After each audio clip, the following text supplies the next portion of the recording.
Assalamu alaikum. Hurmatly okuwçular jana uguwçular.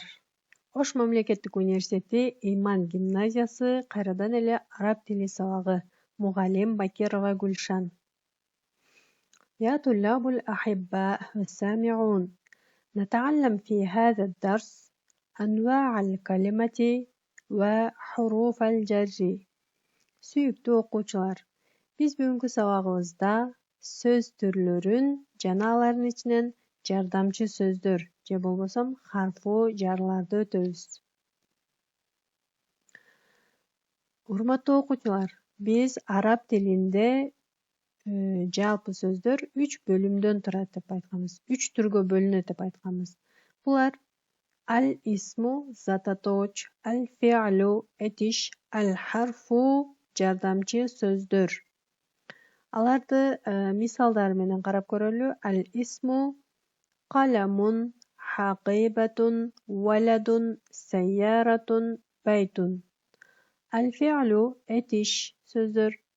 Qara'a, zahaba, kharaja, bada'a, ja'a. Al-harfu harf bolgon sözdür, jardamчы sözdür. Bi, min, ila, an, ala.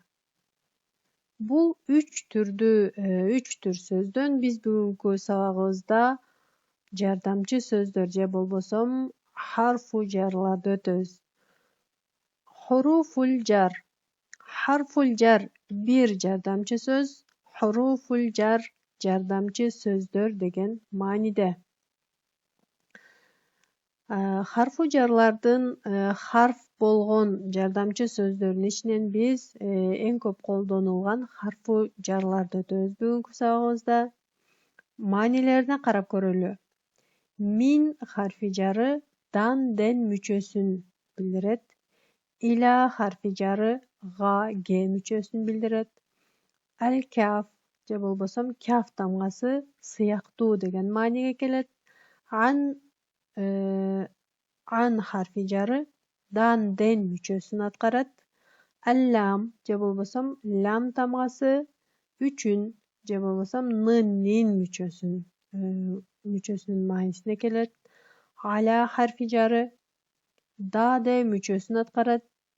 Тактап айтканда үстүндө деген мааниге келет. Фи бул дагы даде мүчөсүн аткарат, бирок ичинде, кайсы бир жерде, орунда деген мааниде колдонулат. Би харфи жары менен деген мааниге келип калат. Эми бул харфи жарлардын өзгөчөлүктөрүн карап көрөлү. Тактап айтканда харфи жар болгон сөздүн кайсыл маалда, кайсыл жерде харфи жар экенин билүүбүз үчүн анын өзгөчөлүктөрүн карап көрүшүбүз керек, урматтуу окуучулар.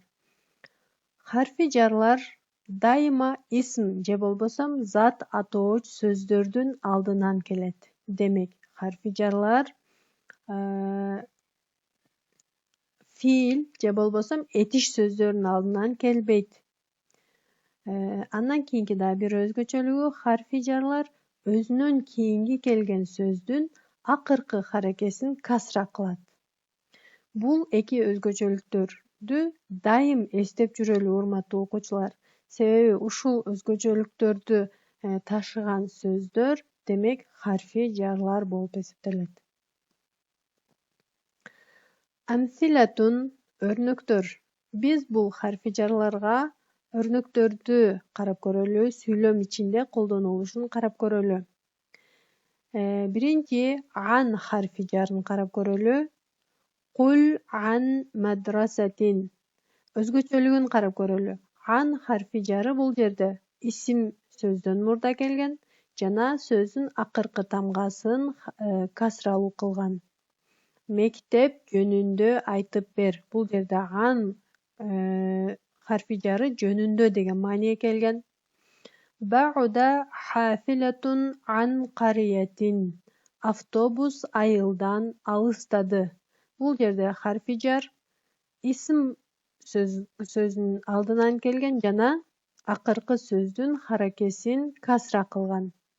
Ала харфи жарынын өрнөктөрүн карап көрөлү. Ал-китабу ala maktabatin.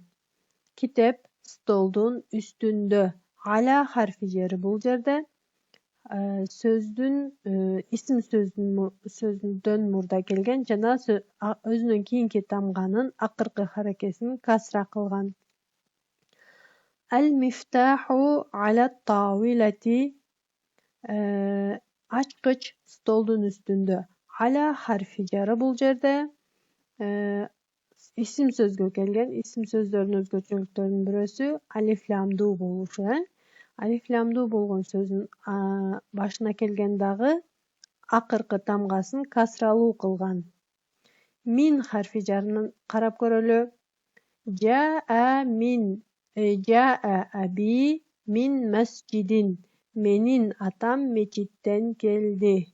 Min harfi jары бул жерде isim сөздүн башына келген жана акыркы тамгасын касралуу кылган.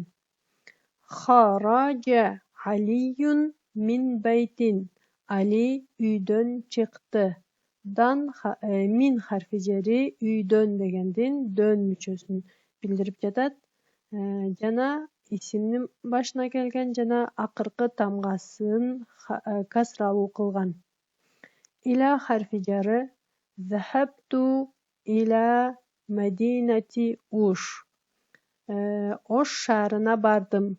Ila harfi jeri bul жерде şahrına деген сөздүн na мүчөсүн билдирип жатат. Tezhebu ilal madrasati. Sen mektepke baratасың. Ila mektepke деген сөздүн ke мүчөсүн билдирип жатат. Андан кийинки harfi jarlardын өрнөктөрүн карап көрө турган болсок, al-kaf harfi jары qalamuke ke qalami. Бул жердеги экинчи сөздө ke тамгасы harfi jar себеби өзүнөн кийин isim söz kelgen. Isim болгон сөздөрдүн башына келет harfi jarlar деп айтканбыз. Demek başında kelgen үчүн biz бул сөздү harfi jar экенин билебиz.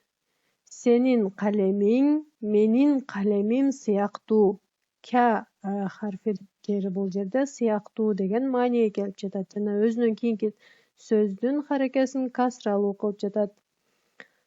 Hazal baytu ka masjidin. Бул үй мечит сыяктуу. Ka бул жерде harfi jar жана өзүнөн кийинки сөздүн харекесин акыркы тамгасынын харекесин касра кылды. Андан кийин lam тамгасынын мисалдарын карап көрөлү. Alhamdu lillahi.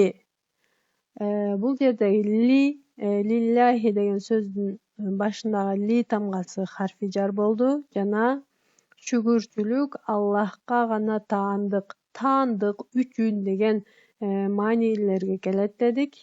Демек, бул жердеги мааниси Аллахка гана таандык деген мааниге келип жатат. Хазихи хакибатун ли Зайдин. Бул сумка Зайдтыкы же болбосо Зайдтын сумкасы деген мааниге келип жатат. Ли Зайдин Зайдка тиешелүү Зайдтын сумкасы деген мааниде колдонулган.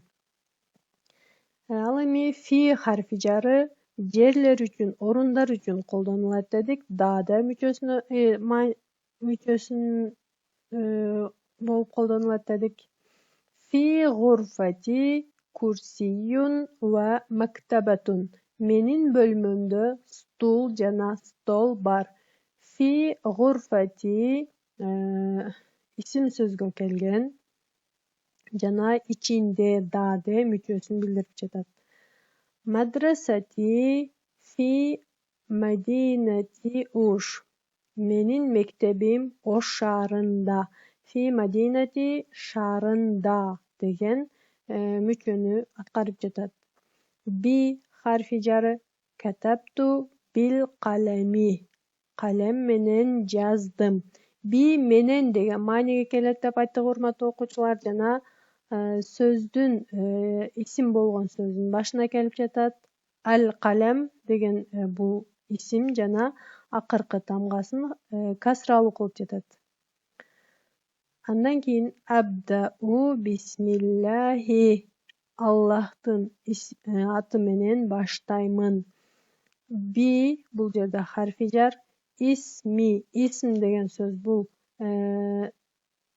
зат атоочу сөз жана акыркы тамгасын касралуу кылып койду.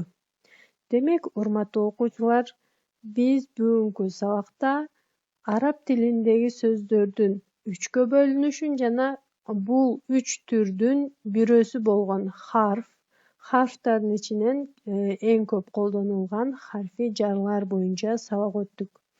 Бул харфи жарлар исим болгон сөздөрдүн башына келет дедик жана өзүнөн кийинки келген сөздүн акыркы тамгасынын харекесин касралуу кылып коет дедик. Эми урматтуу окуучулар, важибул манзили, үй тапшырмасы. Бул жерде урматтуу окуучулар силерге 4 харфи жар бердим жана 4 сүйлөм бердим. Бул 4 сүйлөмдүн ичиндеги көп жекит болгон жерлерге бул 4 харфи жарлардан бирөөсүн койгонмун. Кайсынысы туура келсе ошонусун коюп дептерлериңерге жазасыңар. الآن انتهى درسنا اللغة العربية. إلى اللقاء، مع السلامة.